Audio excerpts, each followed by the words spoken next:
Welcome to the Slop Temple. We pray this video helps. In this video, I will explain how to connect your PlayStation 5 to hotel Wi-Fi. First, navigate to your PlayStation 5 settings, then select Network and choose Set up Internet Connection. Find and select the hotel's Wi-Fi network from the available options. Do not worry if your PlayStation 5 shows an error or limited connectivity at this stage. This is a normal part of the process and will be resolved shortly.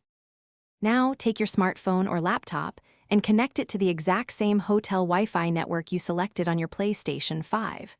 Once connected, open any web browser, like Chrome or Safari, on your secondary device. The hotel's login page, known as a captive portal, should automatically pop up. Here, you will enter your specific room number and your last name or any other credentials the hotel requires to grant internet access.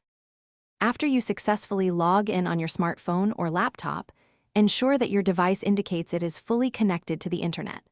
Then, switch your attention back to your PlayStation 5. Go into its network settings and select Test Internet Connection once more. This time, because your secondary device has authenticated the Wi-Fi for all devices on the network, your PlayStation 5 should now show a successful connection with full internet access. For certain hotel networks, especially those with more restrictive security, you might need to manually register your PlayStation 5's MAC address. To find this, go to your console's settings, select Network, then Connection Status, and locate the MAC address for Wi-Fi. Jot down this 12-character alphanumeric code.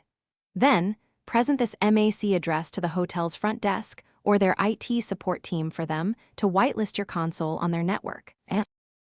Thanks for watching. Consider subscribing if we helped you.